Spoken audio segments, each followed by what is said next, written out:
Uchasanev, and welcome to another episode of the Maā Sa podcast. I'm your host, Ama Hetep Amen, and of course in this podcast we'll discuss the Maā Sa philosophy, the age of Aquarius consciousness, culture, and the restoration of spiritual authority in your everyday life. Today's conversation we're going to discuss is 5 ways you can increase your relationship happiness. You know, one of the reasons why this conversation is so important because, you know, if you look at all the social issues that we have going on in the world, especially in the Black community, they really stem from relationship integrity. As a matter of fact, African Americans or Black people, whichever one you want to use, we have the lowest rate of marriage, highest rate of divorce, highest rate of single parent households, and so on and so on. And one of the reasons why that statistic is so high is because we don't understand how to find happiness within our relationship. You see, we'll typically get into a relationship for great, reasons, but then eventually we start to experience resentment. We start to get into conflict. We start to get into feeling unhappy. We start to get into feeling all these things. And as a result, we make the conclusion that this particular person in this relationship or this relationship in general is unable to make me happy. And then, of course, we start putting forth a process of going back out into the world and trying it again, getting divorced and going through that process.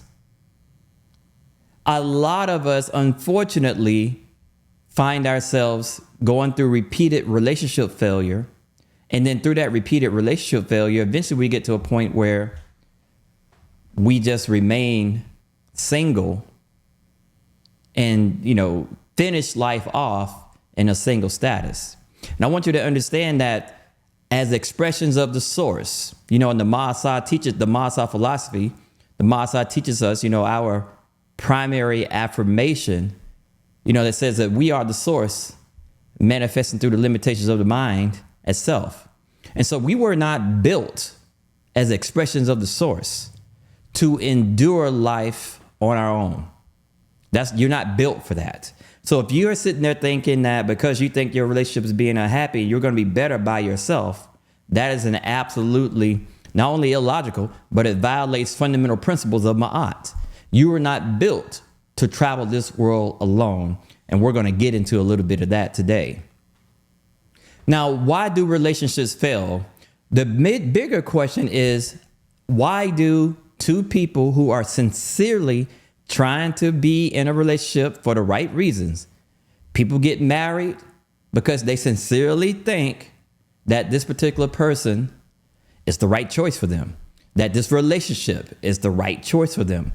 So people sincerely get into these relationships, but find themselves going through all of these struggles within the relationship. And this is why. Many people believe that it's poor communication. Many people believe that the other person doesn't really love them.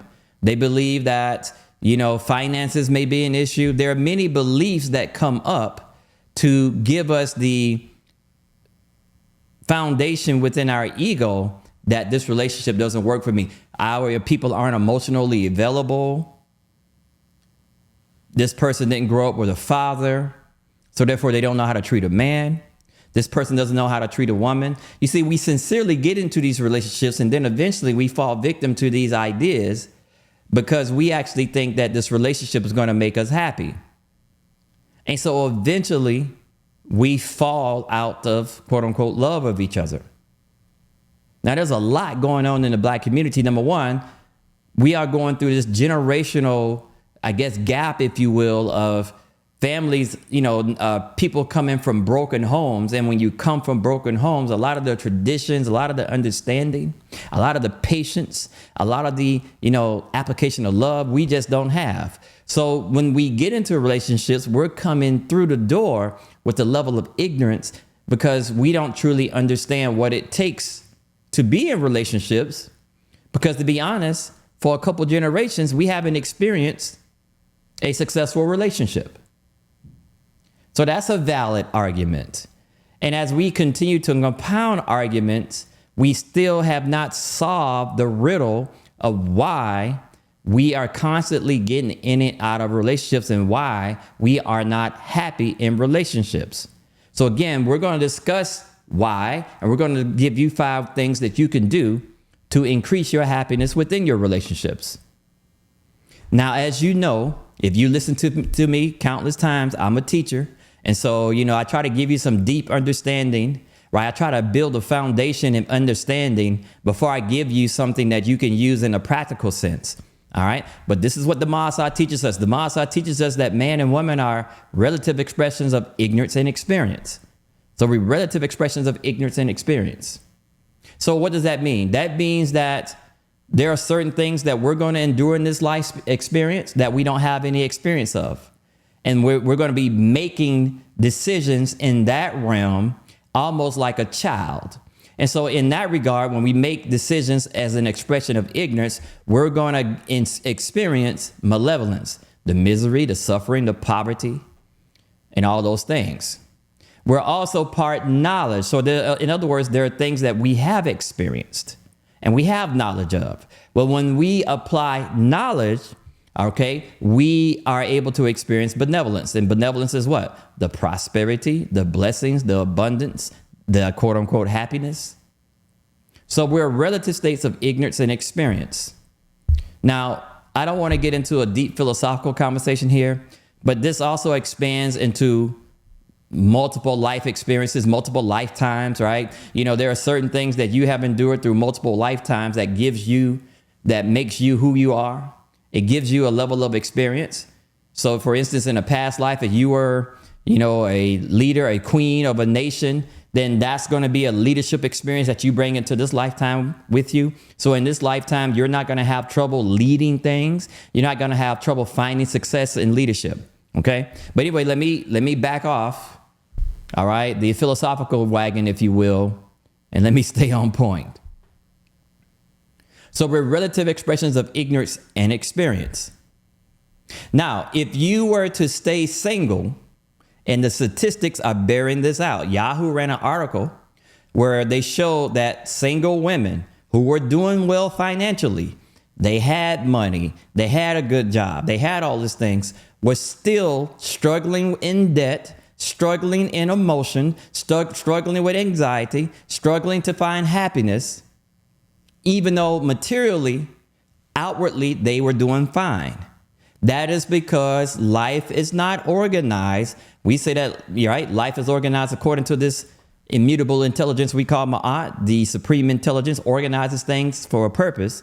Within this intelligence, you are not built to travel the world alone.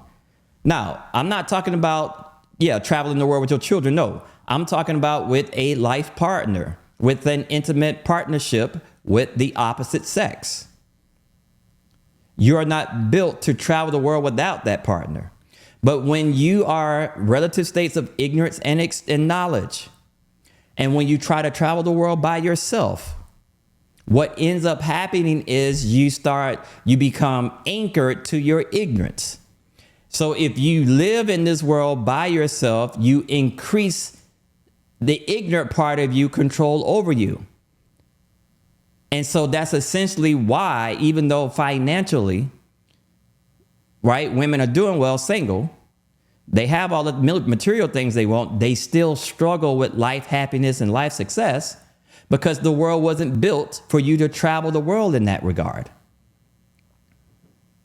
Now, ultimately, here's what an intimate relationship between man and woman does. Its true purpose is increase and redemption. All right.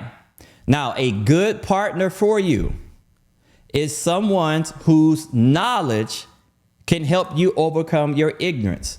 And a good partner for you is when your knowledge is perfect for helping your partner overcome their ignorance. We call that expression a good partnership. So when you're partnered with the right people, you are able to endure increase. What does increase mean? Meaning grow beyond your ignorance. You are able to be redeemed. What does that mean?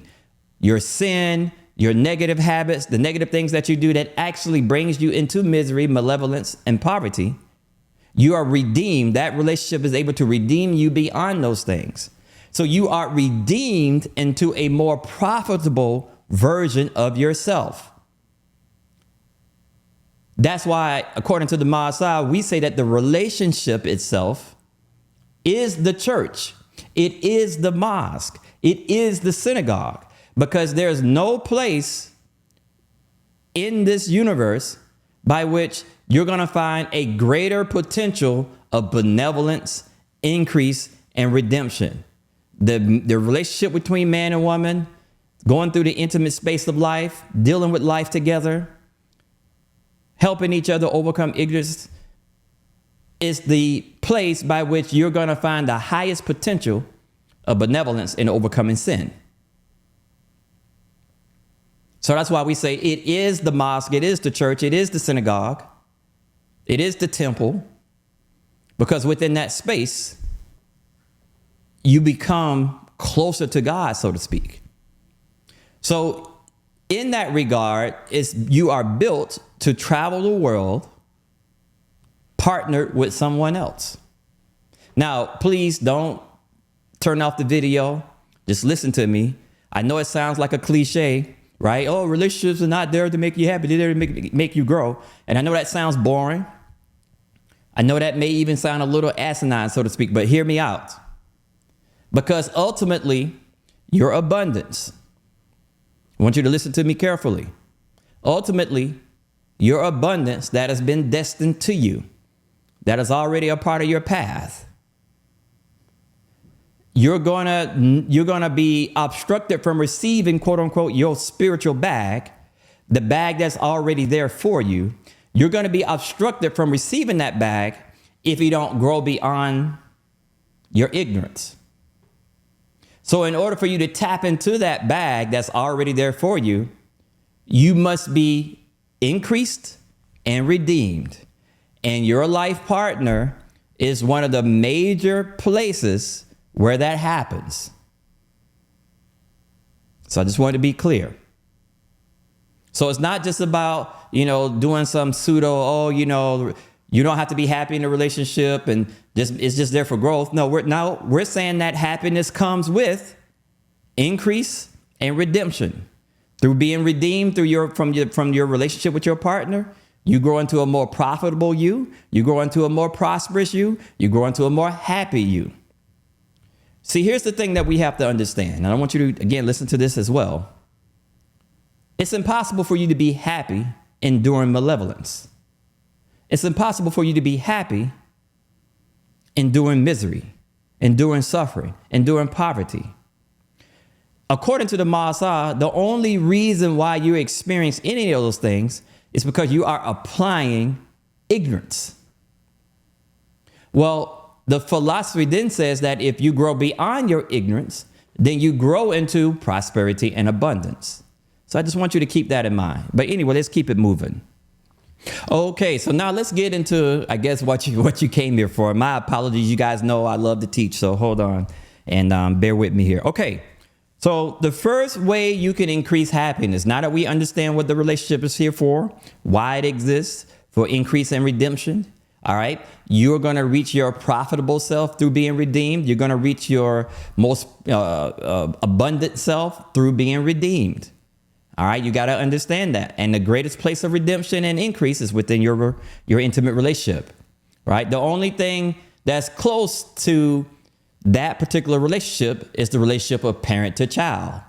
A parent's impact on the child is also about increase and redemption and so on and so on. But anyway, all right, so here's the first thing. You got to realize that your partner is not here to make you happy. Now, that's a shock, right? You're not here. Your partner's not here to make you happy. See, the society that we exist within right now is teaching us to be very material, to relegate everything to material value. Your happiness is based on money. Your happiness is based on this type of person, the physical attributes of a person. Now we're getting into sizes and things of that nature. We really have descended into what our ancestors call the wabu. right? The material things of earth. We have now come to fall in love with the material things. So we've been trained to look at things as material, where we look at our relationships as a material value, and we define that material value based on whether, money, whatever it is that's important to you. So when it's perceived to us that that relationship is not providing that, we make the false conclusion that the relationship is not making us happy. But point number one, in order for you to increase your happiness within your relationship, you got to come to the realization that what? Your relationship is not there to make you happy. That relationship is not there to make you happy. Your partner is not there to make you happy. Your partner is not a piece of meat. Your partner is not a car. Your partner is not a house. It's not a material thing that you purpose and you can wind it up, turn it on, pull the string, and it does whatever it needs to do for you to make you happy. That is not what the relationship is about. You see, happiness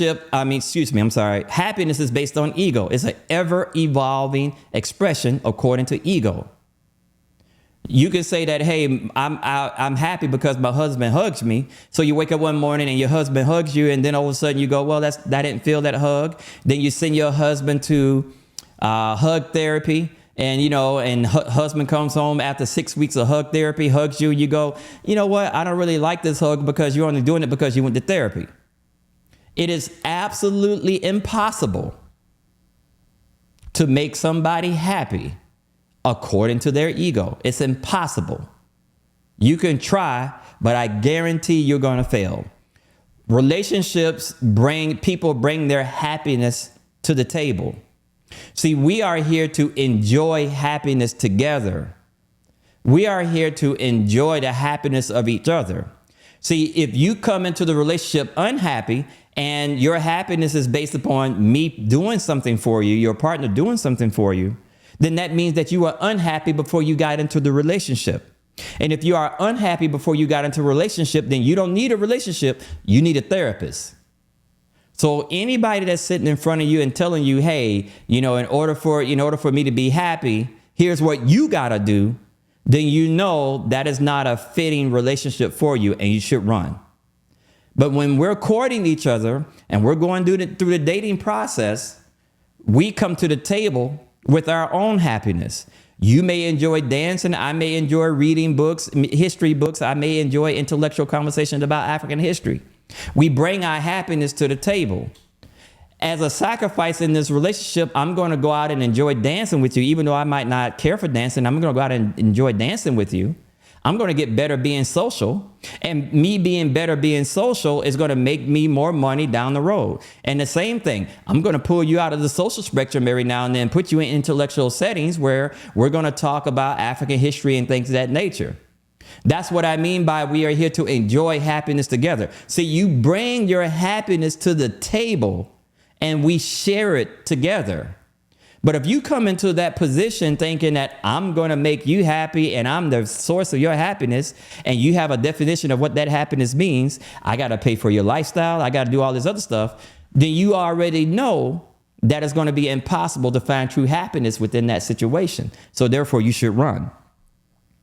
So the first thing that you want to understand is this, and for you to increase your happiness, rule number one, understand that it's not your partner's job to make you happy. You guys are there to enjoy happiness together. Okay, let's go to number two. Number two, we say that what? You got to learn your partner's personality.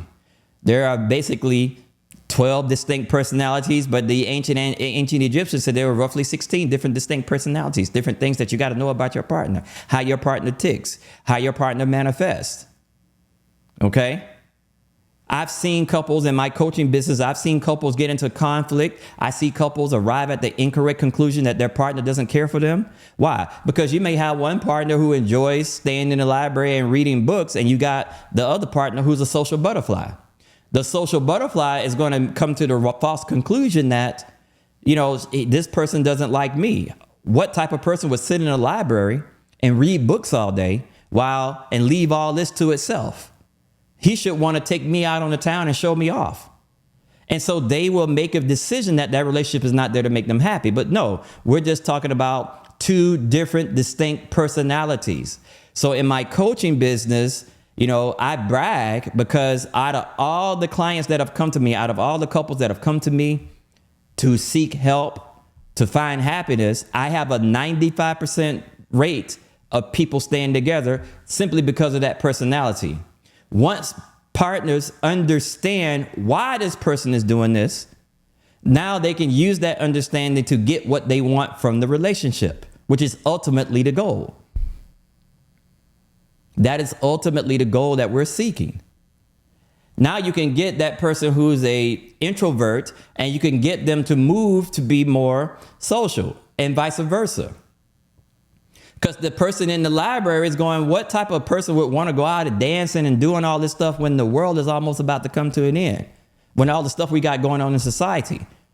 You see, they're both judging each other incorrectly simply because they don't know how each one moves. So what the personality does, what the personality assessment does, it removes judgment and brings in understanding. So that now you can understand, okay, oh, this is why he's doing it. It's not personal to me. This is why he's doing that, because that's a part of his personality. So in order for me to get what I want, I got to indulge in some of the things that he's doing, and he's going to have to indulge in some of the things I do.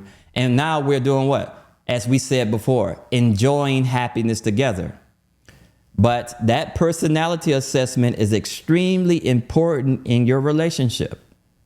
And just to give us a little basic advertisement here, we do those for couples. So if you want your couple to understand each other, please reach out to us. Email us at info@maasa.org. That's maa-sa.org. All right, so let's go to number 3. Number 3 says, develop a love for your partner, but not be in love with your partner. What's interesting is when I'm doing conversations, I'm doing a lecture or whatever, I'll start the lecture out by saying, hey, my wife and I have been married for almost, I gotta get this right, 30 plus years. And so one of the things that I always say is that, look, I'm not in love with my wife, but I love my wife. And people get confused. They automatically assume that I'm unhappy, that our relationship is unhappy. I've had people come up to me after the lecture and go, you know what? You're not happy. I know you and your relationship are not happy. Let's figure this. Let's work this out. And so they assume because when I say I'm not in love with my mate, I love my mate, they assume that being in love with somebody implies some energy field that's going to make people happy. But no, the stats are actually the reverse. If I am in love with my wife, essentially what I am saying is that how my wife maneuvers, how she acts, how she behaves has an impact on how I feel. And that's impossible for you to find happiness in a relationship when you're bound psychologically, psychically, emotionally to what a person does. So if your partner gets up in tomorrow morning and doesn't clean the kitchen, now you're unhappy. If your partner gets up tomorrow morning and forgets about your birthday, now you're unhappy. You see, when I say that I love my partner, what I'm saying is that I love everything about her. I love what she does for me. I love the fact that what she has increased me. I have been redeemed through the relationship. That's what I love about my wife. Anything that you could possibly think of that would be provided to her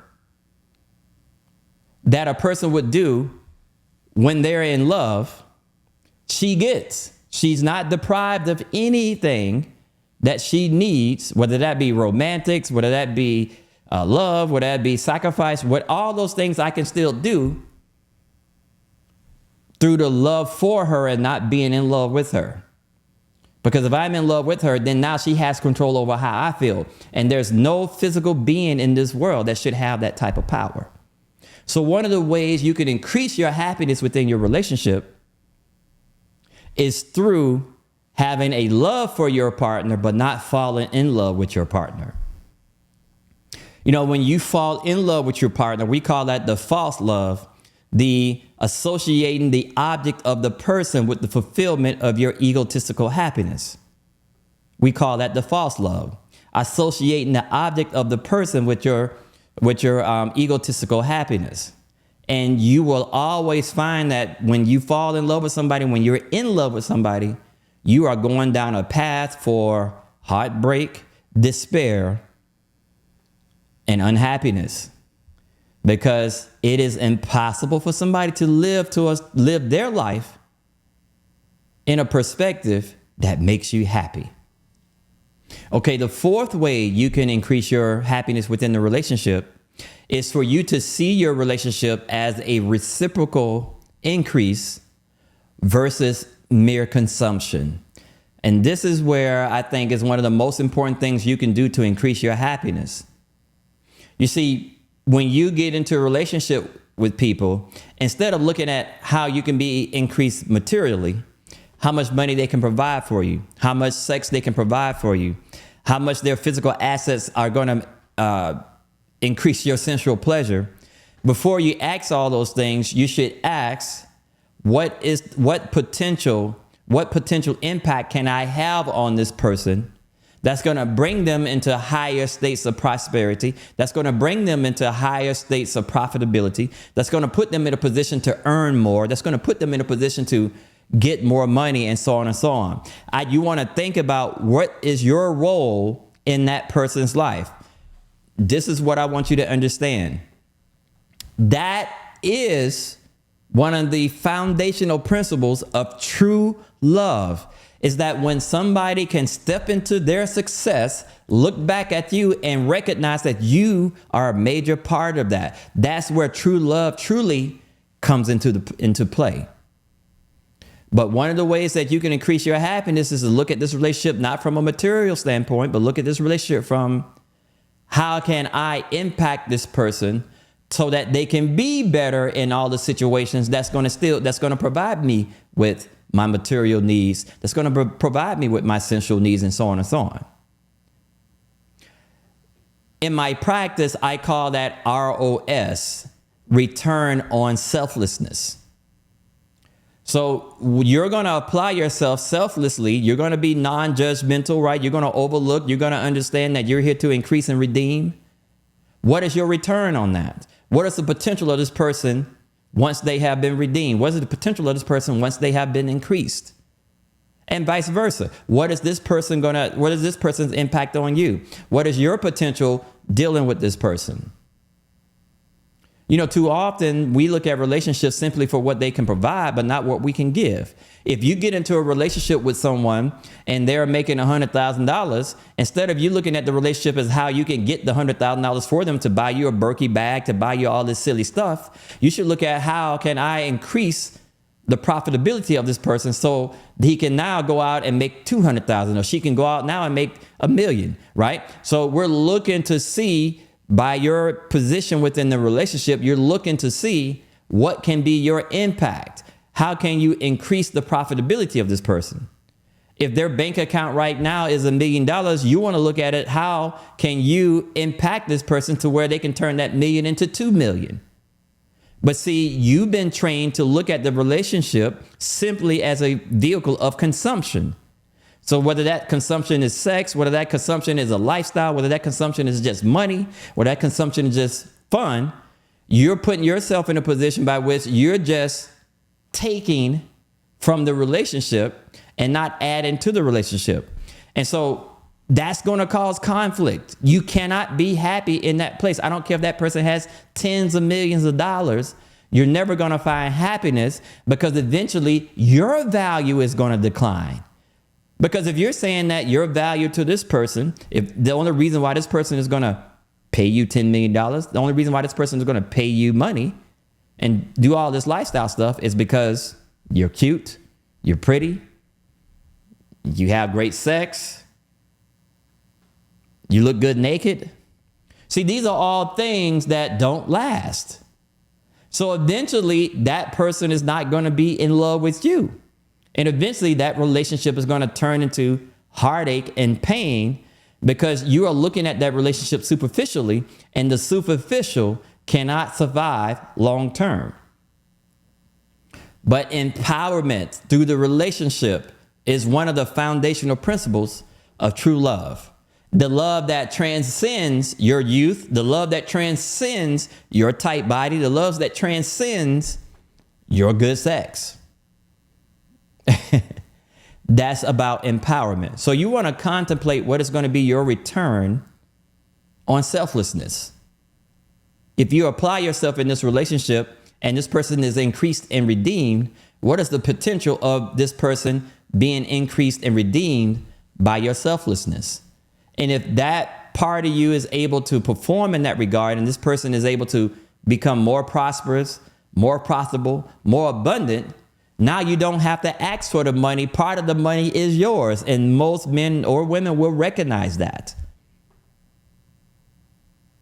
So I want you to remember that.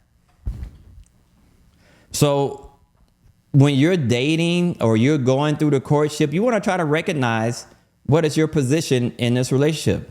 Most intelligent men are going to look for that. How can this person impact me to increase my worth? They're not going to, you don't want a man that's willing to just throw you money for what reason? I mean, that's what strippers do. You know, if I'm going to give you money, it's going to be because you have some impact over me, and therefore you're a part of the relationship. You're part of the growth. You're part of the machine. You're part of the business. And therefore, if the business makes $1 million, then that's your money too. All right, let's go ahead and move on to number 5. And the last but not least, this is very important. And I got to be real careful how I explain this one, because it says, number 5 says, never come down the mountain to make somebody happy. Now, I'm metaphorically using the mountain. I consider the mountain in ancient Egypt, in ancient China, and many places, the mountain was a symbol of benevolence, discipline, virtue. In other words, you have learned through life, you have been bitten by the scorpion, so to speak, of pleasure and lust and greed and all these different things, that you have transcended certain behavior, all right, to find your place of peace and happiness. You have transcended certain behavior to find your place of peace and happiness. That's what we mean by going up the mountain. You have already transcended some behavior. Now, mind you, you may have transcended this behavior in a past life. You may have transcended this behavior in 2 past lives ago. You may have transcended this behavior 2 years ago, 10 years ago, whatever the case may be. You have moved up the mountain. So now you're getting into a relationship with someone who wants you to come back down the mountain, and to indulge in something that intuitively, consciously goes against something inside of you that's telling you've already gone beyond that. So a lot of times, one of the major things in my coaching business that I see is relationship unhappiness. All right, a conflict, struggle, whatever, occurs because we have developed negative habits within the relationship as a consequence of, quote unquote, loving my partner, as a consequence of, quote unquote, making my partner happy. My partner wants me to do A, B, C. I know that'll make him happy. I'm not comfortable with it, but I'm going to do it. You're going to eventually get into some type of pain, suffering, misery, and it's going to cause conflict within that relationship. So, for instance, I've seen partners by which a partner comes into a relationship and doesn't drink, and the other partner drinks 3 or 4 times a week. And as a result of his or her love for their partner, they start indulging in drinking. They start indulging in getting, drunk and all this other stuff. And eventually the drunkenness destroys the relationship. Eventually the invalid, improper sexual acts destroy the relationship. I've seen that countless times, where a woman would say, okay, you know what? You want to do this thing, you want to do a wife swap. You want to do these different things. I'll do it for you. But then eventually those relationships end up destroying the relationship, causing conflict, causing friction, causing unhappiness. And you are already moving up the mountain. You never want to come down the mountain to make your partner happy. You're trying to increase and redeem. You want that partner to come up the mountain with you. Because where you are in life, I need to be increased beyond my ignorance. So if my ignorance is asking you to do something in the name of making me happy, and you come down that mountain and indulge in ignorance with me, you got to know that that ignorance is eventually going to destroy your relationship. It's eventually going to destroy your happiness. But I've seen countless times, marijuana smoking, I've seen countless times where a person will come into a relationship, doesn't smoke marijuana, and now she or he is smoking marijuana 2 or 3 times a week. See, society is teaching us that this thing is cool, to pop a pill, to do this, to do all these different things because that's cool. See, we fall into the things of earth. We are becoming so materially entrenched that we don't even think about long-term consequences. But this is what happens when you get into relationships. You get into a relationship, you indulge in things, you allow things to manifest, and it's those very things that eventually become an obstruction to your happiness. So rule number 5, never come down the mountain to make your partner happy. You know, I grew up with my grandmother. My grandmother had a lot to do with raising me at certain periods in my life, and I really cared about my grandmother. And I saw my grandmother, she was a smoker, but she had given up smoking for almost 10 to 15 years and ended up catching lung cancer. And of course, cancer just spread throughout her body. She ended up dying of cancer. And at that moment, I refused to date anybody who smoked. And that smoked anything. I don't care what you smoked. That was a no. I don't care how good you looked. I don't care how pretty you were. I don't care what happened. If you smoked anything, that was a wrap. I wouldn't go to second base with you at all. That was done. And so that was my thing. You know, if we're going to be in a relationship, we're going to be healthy. We're going to be vibrant. So health is a very important thing for me. So it's going to be very hard for me to date somebody. Well, I'm married, but to get into a relationship with somebody by which health is not important to them, to get into a relationship with somebody by which I can't influence them, right? Is my knowledge influence them to be in a more healthy lifestyle. So if a person wants to go out and drink 3 or 4 times a day and get drunk twice a week or whatever, that's not going to be a good relationship for me. I'm not judging that person saying that it's wrong. I'm just saying that's just not a good fit for me. I'm not going to, I've already endured that. I already overcame all that. You're right. I've moved up the mountain. I'm not coming back down. So that's what number 5 means. It means never come down the mountain in the name of making somebody happy, because that's going to eventually, whatever habit you're nurturing, all right, whatever part of their ignorance you are co-signing, is that very thing that's going to eventually destroy your relationship, right? Now, you know, cigarette smoking. So now you got to endure the health challenges, the COPD, the cancer and things of that nature. Why would you put yourself through that? That's just creating, quote unquote, unhappiness. Okay, so those are the 5 things. And as you know, I'm a little long-winded, so I like to teach. I like to build foundation. And so if you are able to work those 5 things into your relationship, you'll find yourself having greater success and happiness within your relationship. If you need assistance with your relationship, if you want me to help you, because I coach relationships, if you want us to help you with your relationship, give you a personality assessment, and from that personality assessment, we can help you and your partner find happiness, feel free to reach out to us at our email, info@maasa.org. Again, that's info@maa-sa.org. Ucha Seneb Sama'a.